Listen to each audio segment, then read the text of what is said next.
عورت سے قیامت والے دن سب سے پہلا سوال کیا کیا جائے گا؟ آپ صلی اللہ علیہ وسلم نے فرمایا، جب قیامت کا وقت بالکل قریب آ جائے گا تو اللہ کے حکم کے مطابق حضرت اسرافیل علیہ السلام سور پھونکیں گے اور آہستہ آہستہ دنیا تباہ و برباد ہونا شروع ہو جائے گی، اور پھر عورتیں۔ بسم اللہ الرحمن الرحیم۔ محترم ناظرین، جب قیامت کا وقت بالکل قریب آ جائے گا تو اللہ تبارک تعالیٰ حضرت اسرافیل علیہ السلام کو سور پھونکنے کا حکم دیں گے، تو حضرت اسرافیل علیہ السلام اللہ تبارک تعالیٰ کے حکم کے مطابق سور پھونکیں گے اور آہستہ آہستہ دنیا تباہ و برباد ہونا شروع ہو جائے گی، اور روئے زمین پر بسنے والی ہر مخلوق، انسان، جنات، چرند پرند، الغرض کوئی بھی چیز ایسی باقی نہ ہوگی جو زندہ ہو۔ اس وقت سب کا نام و نشان مٹ جائے گا اور سب کچھ تباہ و برباد ہو جائے گا۔ دلکش اور خوبصورت نظر آنے والی اس زمین پر ہر طرف چٹیل میدان اور ویرانی ہی ویرانی ہو جائے گی۔ اس کے بعد اللہ تبارک تعالیٰ ارشاد فرمائے گا کہ کون ہے جس کی عاد بادشاہی ہے؟ کہاں گئے دنیا کے جبار اور متکبر لوگ؟ دنیا کی اس تباہی کے بعد ایک لمبا عرصہ خاموشی اور سناٹا میں گزر جائے گا، اور اس لمبے عرصے کا علم صرف اللہ تبارک تعالیٰ کو ہی ہے۔ پھر جب اللہ تبارک تعالیٰ چاہے گا تو نئے سرے سے زمین و آسمان اور فرشتوں کو پیدا کرے گا۔ انسانوں کو دوبارہ زندہ کرنے کے لیے اللہ تبارک تعالیٰ آسمان سے بارش نازل فرمائے گا، جس کے نتیجے میں ہر انسان کی ریڑھ کی ہڈی سے پورا انسانی ڈھانچہ تیار ہو جائے گا، اور اس ڈھانچے میں اللہ تبارک تعالیٰ کے حکم سے گوشت پوست چڑھ جائے گا۔ اس طرح جب تمام انسان دوبارہ زندہ ہو جائیں گے تو اللہ تبارک تعالیٰ حضرت اسرافیل علیہ السلام کو دوبارہ سور پھونکنے کا حکم دیں گے۔ اس وقت تمام انسان ننگے پاؤں، ننگے بدن، بے ختنہ اٹھ کھڑے ہوں گے جس طرح ماں کے پیٹ سے پیدا ہوئے تھے، اور اس دن اللہ تبارک تعالیٰ کا یہ فرمان پورا ہوگا جس طرح کہ اللہ تبارک تعالیٰ قرآن پاک میں ارشاد فرماتا ہے، اور تم لوگ فردن فردن ہمارے پاس حاضر ہوگے جس طرح ہم نے تمہیں پہلی مرتبہ پیدا کیا تھا۔ محترم ناظرین، سب سے پہلے اللہ تعالیٰ کے پیارے نبی حضرت محمد مصطفیٰ صلی اللہ علیہ وسلم اپنی قبر انور سے باہر تشریف لائیں گے۔ اس کے بعد حضرت عیسیٰ علیہ السلام اور دیگر انبیاء کرام اپنی قبر انور سے باہر تشریف لائیں گے، اور اس کے بعد شہداء کرام، اللہ تبارک تعالیٰ کے نیک بندے اور اہل ایمان اٹھیں گے۔ اس دن کافر، مشرک اور منافق لوگ اپنے اپنے اعمال کے مطابق اپنی قبروں سے زندہ اٹھیں گے۔ کوئی اندھا ہوگا تو کوئی بہرا ہوگا تو کوئی لنگڑا ہوگا، اور کسی کو چیونٹی کی شکل میں اٹھایا جائے گا، اور کوئی شخص اپنے اعمال کے مطابق سر کے بل اٹھے گا۔ اس دن کافر اس غیر متوقع زندگی کے مناظر دیکھ کر شدید خوف اور غم کے اندر متملا ہو جائیں گے، اور ان کی آنکھیں اس خوفناک منظر کو دیکھنے کے بعد پتھرا جائیں گی، اور ان کافروں کے دل دھڑک رہے ہوں گے اور کلیجے منہ کو آ رہے ہوں گے۔ اس دن اتنا وحشت ناک عالم ہوگا کہ کوئی غم گسار اور مددگار نہ ہوگا، اور اس دن نہ ہی کوئی ایک دوسرے کو پوچھنے والا ہوگا، اور اہل ایمان بھی اپنے اعمال کے مطابق اپنی قبروں سے اٹھیں گے۔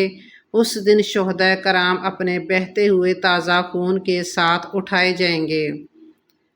اور جو شخص جس حالت میں فوت ہوگا وہ اسی حالت میں ہی اپنی قبر سے اٹھے گا، یعنی جو گناہ کرتا ہوا مر گیا وہ اسی گناہ کی حالت میں اٹھے گا، اور جو شراب پیتا ہوا مرا وہ اسی طرح شراب پیتا ہوا اٹھے گا، اور جو زنا کرتا ہوا مرا اسی طرح زنا کی حالت میں اٹھے گا۔ محترم ناظرین، اس طرح جب تمام مخلوق زندہ ہو جائے گی اور اپنی قبروں سے باہر نکل آئے گی، پھر اس کے بعد قبروں سے اٹھتے ہی ہر انسان پر 2 فرشتے مقرر کر دیے جائیں گے، اور وہ فرشتے تمام لوگوں کو میدان حشر میں پہنچا دیں گے۔ محترم ناظرین، آپ کو بتاتے چلیں کہ میدان حشر ملک شام کے علاقے میں قائم ہوگا، اور سبھی لوگوں کو اپنی اپنی قبروں سے اٹھ کر اس میدان میں جانا ہوگا۔ اور کفار میں سے جو لوگ اندھے اٹھیں گے وہ ٹھوکریں کھاتے گرتے پڑتے میدان حشر میں پہنچیں گے، اور جو لوگ چیونٹیوں کے جسم سے اٹھیں گے وہ لوگوں کے پاؤں تلے روندے جا رہے ہوں گے، اور جو لوگ سر کے بال اٹھائے جائیں گے وہ لوگ انتہائی ذلت اور رسوائی کے ساتھ میدان حشر میں پہنچیں گے، اور بعض کافروں پر آگ مسلط کر دی جائے گی جو ان کافروں کو ہانک کر میدان حشر کی طرف لے جائے گی، اور اہل ایمان بھی اپنے آپ پائد اور اعمال کے مطابق میدان حشر کی طرف رواں دواں ہوں گے۔ بعض اہل ایمان پیدل پہنچیں گے اور بعض اہل ایمان اونٹوں پر سوار ہو کر میدان محشر میں پہنچیں گے۔ کسی اونٹ پر ایک شخص ہوگا تو کسی اونٹ پر دو، حتیٰ کہ کسی اونٹ پر 10 آدمی بھی سوار ہوں گے۔ اس دن اللہ تبارک تعالیٰ کی ساری مخلوق اس خوفناک عالم میں چپ چاپ ایک ہی منزل کی طرف رواں دواں ہوگی، اور وہ منزل مقام محشر ہوگا۔ اس دن کسی کو اونچا سانس لینے کی بھی جرت تک نہ ہوگی۔ اس دن ہر آدمی کو یہ احساس ہوگا کہ آج حساب کا دن ہے، آج اپنی زندگی میں کیے گئے تمام کرتوتوں کا پھل ملنے والا ہے۔ اس طرح جب تمام مخلوق میدان حشر میں پہنچ جائے گی تو اس وقت اللہ تعالیٰ کی طرف سے یہ اعلان کیا جائے گا، اے مجرموں، آج کے دن الگ الگ ہو جاؤ۔ اس وقت تمام لوگ الگ الگ گروہوں کے اندر تقسیم ہو جائیں گے، اور کافر اور مشرک لوگ اپنی زندگی میں جس چیز کی پوجا کیا کرتے تھے اور جس کو اپنا خدا مانتے تھے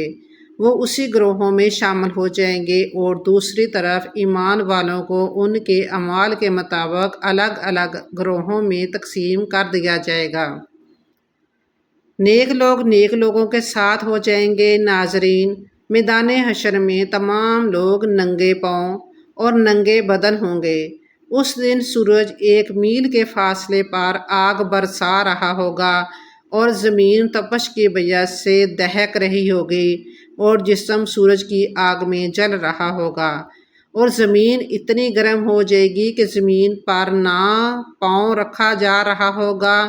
اور دور دور تک کہیں سایہ نظر نہیں آ رہا ہوگا، اور لوگ اپنے اپنے عقائد اور اعمال کے مطابق اپنے پسینوں میں ڈبکیاں لگا رہے ہوں گے۔ کچھ لوگ اپنے گناہوں کے مطابق ٹخنوں تک پسینے میں ڈوبے ہوں گے، اور کچھ لوگ سینے تک پسینے کے اندر ڈوبے ہوں گے، اور کچھ لوگ اپنے اعمال کے مطابق پورے کے پورے پسینے میں ڈبکیاں لگا رہے ہوں گے۔ حشر کا یہ خوفناک دن 50,000 سال کا ہوگا، اور لوگ بھوک اور پیاس اور شدید گرمی کی حالت میں 50,000 سال تک کھڑے رہیں گے، اور تمام لوگ تنگ آ کر اللہ تبارک تعالیٰ کی بارگاہ میں عرض کریں گے، یا رب العالمین، ہمیں اس مصیبت سے نجات عطا فرما، چاہے ہمیں جہنم میں ڈال دیں۔ محترم ناظرین، یاد رہے کہ آج سورج کا ہماری زمین سے فاصلہ 9,30,00,000 میل ہے۔ اس کے باوجود بھی جون جولائی کے مہینے میں زمین اس قدر گرم ہو جاتی ہے کہ 1 منٹ کے لیے بھی زمین پر ننگے پاؤں کھڑا نہیں ہوا جاتا۔ تو ذرا غور فرمائیے کہ اس دن کا کیا حال ہوگا جس روز زمین کا درجہ حرارت آج کے مقابلے میں 9 کروڑ گنا زیادہ ہوگا۔ اس دن حساب و کتاب سے پہلے تمام لوگ مختلف انبیاء کرام علیہ السلام کی بارگاہ میں حاضر ہوں گے اور ان سے اپنے لیے سفارش کرنے کا کہیں گے، لیکن سب انبیاء کرام علیہ السلام ایک ہی جواب دیں گے کہ آج میرا رب اتنا غضبناک ہے کہ اس سے پہلے وہ اتنا غضبناک کبھی نہیں ہوا، اور نہ ہی وہ اس کے بعد کبھی اتنا غضبناک ہوگا۔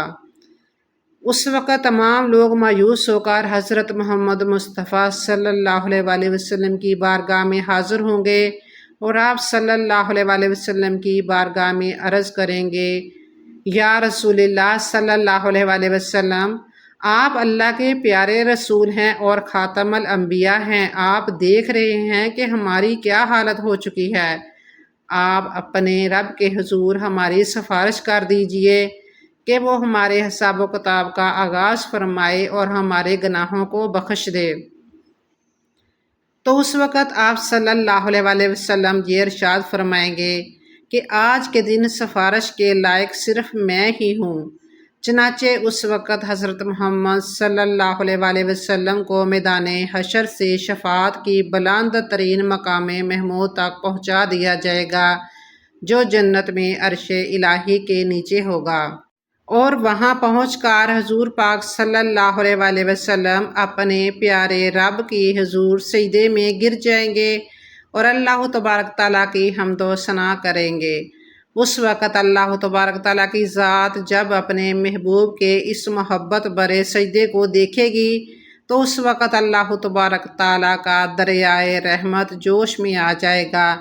تو اللہ تبارک تعالیٰ اپنے حبیب صلی اللہ علیہ وسلم سے ارشاد فرمائے گا، اے میرے محبوب، اپنے سر کو سجدے سے اٹھاؤ اور سوال کرو، جو آپ مانگیں گے وہ آپ کو دیا جائے گا، اور جس کی آپ سفارش کریں گے اس کی سفارش قبول کی جائے گی۔ محترم ناظرین، یہی شفاعت کبریٰ ہوگی۔ شفاعت کبریٰ کی منظوری کے بعد حضرت محمد صلی اللہ علیہ وسلم مقام محمود سے میدان محشر میں تشریف لائیں گے، اور اس وقت اللہ تعالیٰ فرشتوں کی میت میں میدان محشر میں نزول اجلال فرمائے گا اور جلوہ افروز ہوگا۔ اس وقت تمام فرشتے زمین کے کناروں پر کھڑے ہوں گے اور 8 فرشتے اللہ تبارک تعالیٰ کا عرش الہی اٹھائے ہوئے ہوں گے، اور اس وقت اللہ تبارک تعالیٰ کی عظیم الشان عدالت قائم ہوگی، اور اللہ تعالیٰ فرشتوں کو حکم دے گا کہ تمام لوگوں کو ان کے نامہ اعمال دے دیے جائیں۔ اس دن اہل ایمان کو سامنے کی طرف سے دائیں ہاتھ میں نامہ اعمال دیا جائے گا، اور اس دن کفار اور مشرکین کو پیچھے کی طرف سے بائیں ہاتھ میں نامہ اعمال دیا جائے گا۔ اس نامہ اعمال پر نظر ڈالتے ہی ہر انسان کے سامنے اس کی زندگی کے تمام کرتوت سامنے آ جائیں گے، اور اپنی زندگی میں کیے گئے تمام کرتوتوں کی تمام یادیں تازہ ہو جائیں گی، اور اس دن اہل ایمان کے روشن چہرے کچھ اور بھی روشن اور تر و تازہ ہو جائیں گے، اور تمام اہل ایمان خوشی خوشی دوسروں کو اپنا نامہ اعمال دکھائیں گے، جیسا کہ اللہ تبارک تعالیٰ اس منظر کی طرف اشارہ کرتے ہوئے قرآن پاک میں ارشاد فرماتا ہے، اور لوگ کہیں گے کہ آؤ اور میرا نامہ اعمال پڑھو، اور اس دن مشرکین اور کفار کے چہروں کی سیاہی میں کچھ اور بھی اضافہ ہو جائے گا، ذلت ان کے چہروں پر چھا جائے گی، حسرت اور ندامت سے وہ اپنے ہاتھوں کو چبائیں گے، اور تمام کفار اور مشرکین کہیں گے کہ اے کاش ہمیں اپنا نامہ اعمال نہ دیا جاتا، کاش کہ یہ میں نہ جانتا کہ میرا نام اعمال اور حساب و کتاب کیا ہے۔ کفار اور مشرکین بار بار اپنے نام اعمال کو دیکھیں گے اور تعجب سے کہیں گے کہ یہ کیسا عجیب و غریب نام اعمال ہے کہ اس میں ہر چھوٹا بڑا عمل لکھا ہوا ہے، ہائے ہماری کم بختی، یہ نام اعمال کیسا ہے، کچھ چھوٹے سے چھوٹا یا بڑے سے بڑا عمل ایسا نہیں جو اس میں نہ لکھا ہوا ہو۔ محترم ناظرین، نامہ اعمال کی اس تقسیم کاری کے بعد سوال و جواب کا سلسلہ شروع ہو جائے گا۔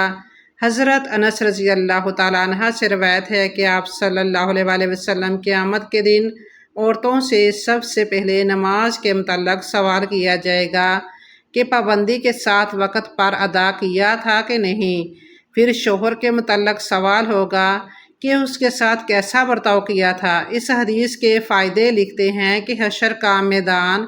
جو القلب و جگر کو پگھلانے والا ہوگا، اس میں عام مسلمانوں سے خواہ مرد ہو یا عورت، سب سے پہلا سوال نماز کے متعلق ہوگا۔ قیامت کے دن جو جان کو پگھلانے والا ہوگا، اس دن سب سے پہلا حساب نماز کا ہوگا۔ حضرت انس رضی اللہ تعالیٰ عنہ سے مروی ہے کہ آپ صلی اللہ علیہ وسلم نے فرمایا کہ قیامت میں سب سے پہلے نماز کا حساب ہوگا، اگر یہ صحیح نکلا تو دوسرے اعمال بھی صحیح نکلیں گے، اگر اس میں گڑبڑ ہوئی تو دوسرے اعمال میں بھی گڑبڑ ہی ہوگی۔ عورتیں نماز میں بھی کوتاہی کرتی ہیں۔ نئی عمر کی جوان عورتیں اکثر نماز چھوڑ دیتی ہیں، کچھ تو بہانہ بناتی ہیں کہ کپڑے بچوں کے پیشاب سے ناپاک ہیں۔ افسوس کہ یہ سب بہانے قیامت میں نہیں چلیں گے، جب سزا ملے گی تب پتہ چل جائے گا اس لیے عورتوں کو چاہیے کہ نماز کی پابندی کریں۔ گھر کی بڑی عورتوں کو چاہیے کہ چھوٹی عمر ہی سے پابندی بنائیں۔ کم عمر کی عادت اور پابندی کا اثر پوری عمر باقی رہتا ہے۔ فرائض شریعت کے مطابق عورتوں سے شوہر کے حقوق اور ان کی خدمت کے بارے میں سوال ہوگا۔ آج کل کے دور کی وہ عورتیں جو ملازمت کرتی ہیں، آفس، دفتر وغیرہ میں کام کرتی ہیں، وہ شوہر کی خدمت میں کوتاہی کرتی ہیں، حتیٰ کہ ایسی عورتوں سے کھانے تک کی سہولت نہیں ملتی۔ ایسی کوتاہی کل قیامت میں قابل گرفت ہوگی۔ ناظرین، جب یہ سوال و جوابات کا سلسلہ ختم ہو جائے گا اور تمام لوگوں سے ان کے حقوق کے متعلق سوال کر لیے جائیں گے، تو اس کے بعد میدان حشر کا آخری مرحلہ شروع ہو جائے گا اور میدان کو سجایا جائے گا۔ تمام انسانوں کے نامہ اعمال اپنی آخری شکل میں وزن ہونے کے لیے تیار ہو جائیں گے، اور اس میزان میں جن لوگوں کی نیکیاں کا پلڑا باری ہوگا وہ لوگ کامیاب لوگ ہوں گے، اور جن لوگوں کے گناہوں کا پلڑا باری ہوگا وہ لوگ ناکام ترین لوگ ہوں گے۔ اس دن جو کامیاب لوگ ہوں گے وہ جنت میں چلے جائیں گے، اور جو ناکام لوگ ہوں گے اور جن کے گناہوں کا پلڑا باری ہوگا وہ جہنم میں داخل کر دیے جائیں گے۔ اس دن نبی کریم صلی اللہ علیہ وسلم کی شفاعت خاص ان امتیوں کے لیے ہوگی جو حضور پاک صلی اللہ علیہ وسلم کی امت کے گناہ گار لوگ ہوں گے۔ اس دن حضور پاک صلی اللہ علیہ وسلم اپنی گناہ گار امت کی شفاعت فرمائیں گے۔ اللہ تعالیٰ اپنے پیارے حبیب حضرت محمد مصطفیٰ صلی اللہ علیہ وسلم کی شفاعت کو قبول فرمائے گا، اور حضور پاک صلی اللہ علیہ وسلم اپنی گناہ گار امت کو اپنے ساتھ لے کر جنت میں تشریف لے جائیں گے۔ اللہ تعالیٰ سے دعا ہے کہ اللہ تعالیٰ اپنے پیارے حبیب حضرت محمد مصطفیٰ صلی اللہ علیہ وسلم کے بتائے ہوئے رستے پر چلنے کی توفیق عطا فرمائے، اور ان کی محبت کے اندر جینا اور مرنا نصیب فرمائے۔ آمین ثم آمین۔ ناظرین، کمنٹ باکس میں اللہ تعالیٰ کے 99 ناموں میں سے ایک نام ضرور ٹائپ کریں۔ اللہ تعالیٰ آپ سب کا اور ہمارا حامی و ناصر ہو۔ جزاک اللہ خیراً۔